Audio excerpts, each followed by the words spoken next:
this video, I'm going to walk you through 6 things that you've been probably told by other people, but they're not actually helping you in any way, and what to do instead to actually see progress and grow your business faster. Number 1, shiny object syndrome. So you probably bought some coaching programs and courses on sales, marketing, and how to grow your online business.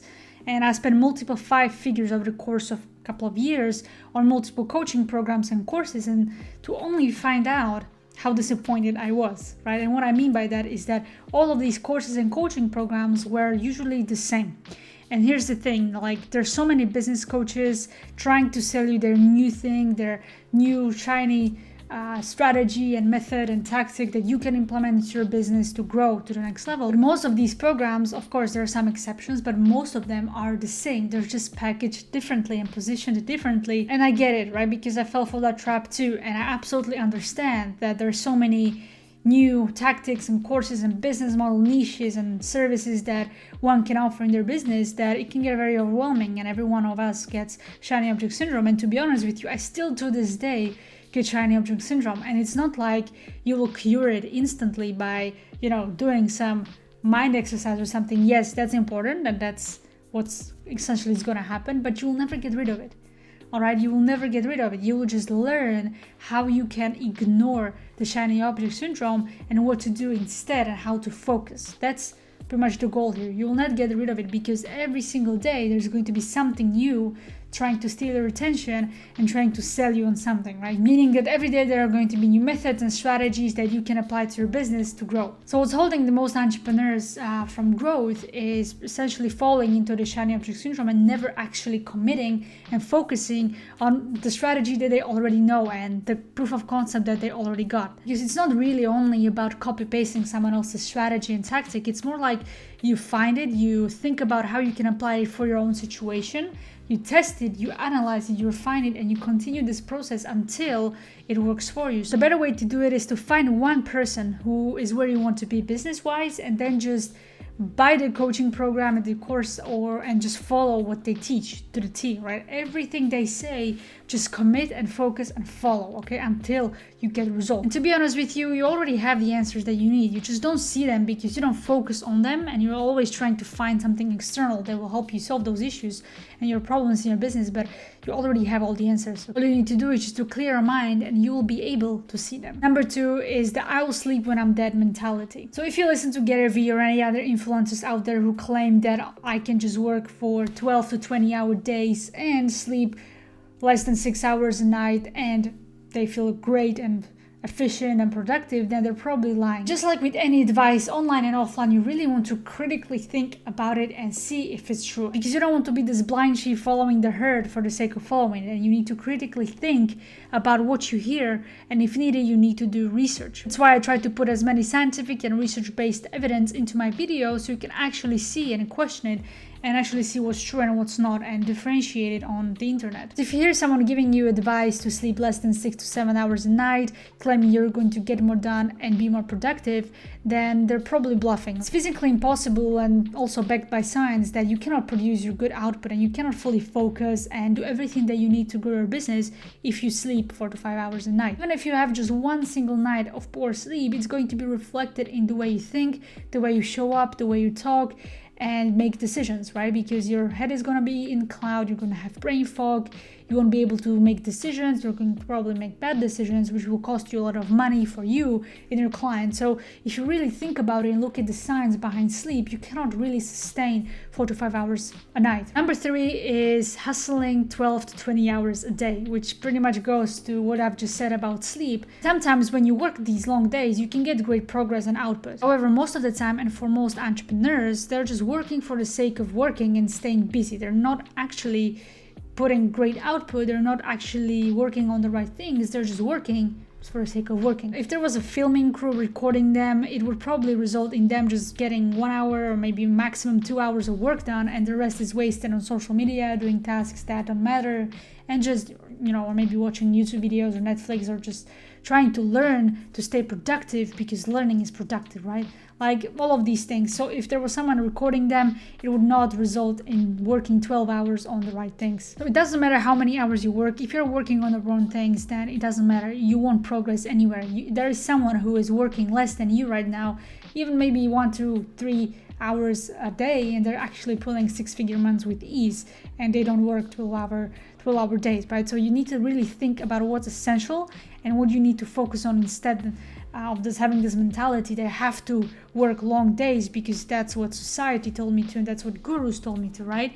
Really think again about the advice other people are getting and critically think if working long days is actually going to help you progress. So the step to solve this is to really prioritize and find out what tasks you should be working on and think about how you can get them done efficiently and in the best way possible. Okay, number 4 is overdosing on coffee. If you brew yourself a cup of coffee, usually 1 to 3 cups a day just to get through the day, feel energized and just get through your tasks. If you drink too much coffee and caffeine in general, you're going to experience anxiety, jitters, and it's going to be very difficult for you to focus and get the work done. The caffeine can be actually a really great tool for you to get into the flow state and focus on a task at hand, but you don't want to overdo it. You don't want to overdose on caffeine, right? And the typical dosage for daily caffeine intake is around 100 to 400 milligrams. Don't go more than 400 milligrams because then you're going to experience very negative side effects. And if you like energy, you probably have deeper issues than that. Look at your sleep. Are you sleeping enough? Do you have high quality sleep? Look at your nutrition. Are you getting enough of the proper and right macronutrients as well as micronutrients? And lastly, look at your daily movement. Are you working out or walking or running at least 25 minutes per day every single day, or are you just sitting behind your desk all day without actually going outside? Thinking you need coffee or that you rely on caffeine can be really a big blocker to your success. Number 5 is feeling miserable. You've probably heard this before by other people that you need to be in pain, you need to struggle, you need to sacrifice everything in your life and you need to hate every minute of it because it's uncomfortable and you don't like it, right? This mentality that you have to suffer in order to achieve success was ingrained by a lot of people probably, okay? And I thought that as well at the beginning. And there is some truth to it, right? Like nothing comes easy in life. You need to go through pain, struggle, and difficult seasons of life to actually grow as a person and create your dream life. Because if it was easy, everyone would do it, right? So that's why things being hard as well as difficult for you to achieve is actually a good thing.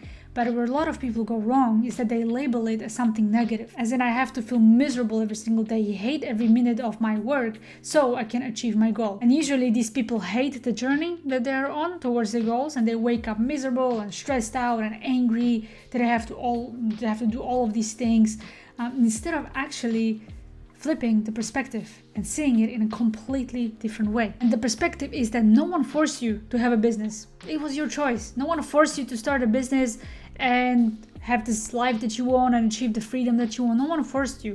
You made this decision. Okay, and what I'm trying to say is that you really want to focus on the journey and actually enjoy the journey. Because if you achieve your goals and the journey towards your goals was miserable and you hated every minute of it, then guess what? When you achieve your goals, for maybe 10 to 20 minutes or less, you're going to feel amazing, and then immediately you're going to feel even more miserable because you will acknowledge that you just hated the whole journey and the victory that you were looking forward to just lasted maybe a couple seconds or minutes. And you will realize that how unfortunate that is. And I've experienced this myself, and it was one of the worst feelings because I finally got what I wanted, but I had to hate every minute of it. So at the end, I just felt even worse. You can work in pain. You can do the hard work, but you don't have to feel miserable. You can actually feel good about it. So that's the perspective shift I was talking about. Like you can shift your perspective around struggle and pain. You can actually see it as a good thing. A thing that develops you as well as your dream life. And that's very good. The more uncomfortable you are, the more you struggle and the more pain you put yourself under, more and faster you grow. Okay, so that's what you need to remember about struggle, and you don't want to see it as a bad thing because that's the best thing that can ever happen. And number 6, doing everything yourself. There are seasons in your business where you have to do everything, right? But then when you reach a point where you don't have to anymore, where many entrepreneurs go wrong is that they cannot lose control. Like they always have to be in control of everything. They don't ever hire someone, or they never let someone else do their job because they're control freaks, right? And that's the biggest mistake and blocker that's probably stopping you even from reaching the next success. Because at one point, if you really want to scale to the next level, you'll have to learn how you can let go of the control and find someone who can do your job better and faster. Or you outsource the task you're simply not good at, but you're just doing it for the sake of doing it because maybe you don't want to lose profit margins. That's why you don't want to hire someone and you try to do everything yourself, right? But that's not the right mentality that will get you to millions, even multi-millions in revenue. So you need to let go of the mentality and the ego that is telling you I can do this and I'm the only one that can do this, because that's really not going to serve you. And so many entrepreneurs, because of that, continue to working in their business instead of on their business, which is keeping them stuck and holding them back. Once you have success already, you need to let go of the control, delegate, automate, or even eliminate a couple of things in your business so you can focus on what actually matters. If you like this video, hit the thumbs up, subscribe, let me know in the comments below what you thought of this video, and I will see you in the next one.